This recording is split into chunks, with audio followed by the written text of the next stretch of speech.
What's going on, guys? Today I'll be talking about the best PC VR games out now. So let's get started. Starting off with number 10, we have Skyrim VR. Now without mods, this game kinda sucks because of the graphics.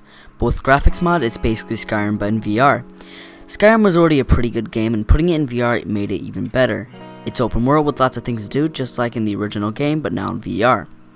Number 9 goes to Blade and Sorcery. This game kinda lacks graphically and isn't really realistic. But this game gets number 9 on the list because it has really good mod support and the gameplay was pretty fun with mods, and without it. It's just not as good as the next game on this list, which is Hellsplit Arena. This game gets number 8 because it has a variety of maps and has a fully fledged campaign, which Blade and Sorcery was lacking. Although it's number 8 because it has little to none mod support and kinda becomes sour over time. But blocking this game and slicing off heads never gets old. Number 7 is I Expect You to Die 1 and 2. This game combines comedy and puzzles in a really fun way, and still provides a good story. In this game you play as a spy trying to take down a corporation known as Xeraxis. You get to solve fun and complicated puzzles and dodge and shoot bullets at the same time. Number 6 goes to Job Simulator. This game was one of the first games that revolutionized VR.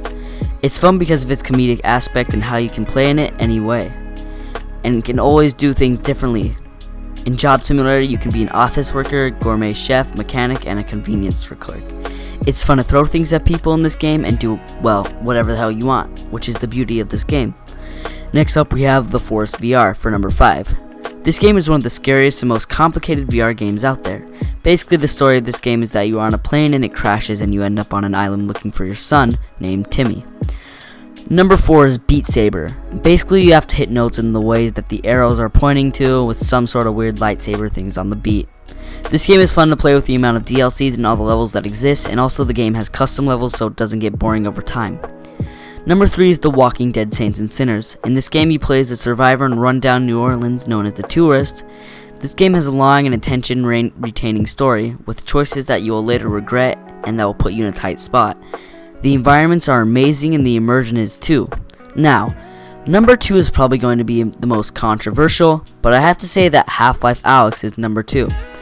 This game has amazing graphics and story, but that's it.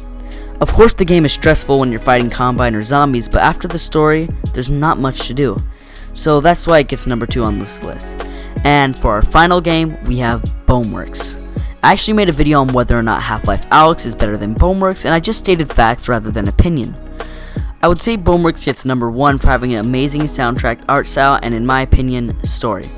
People may see it as Bone Bears and think the story could use a bit more calcium, but even if you didn't like the story, it still has lots of replayability with Arena Mode and Sandbox, which you have to play the story again in order to unlock weapons. Thank you guys so much for watching this video, and I'll see you in the next one as always. See ya.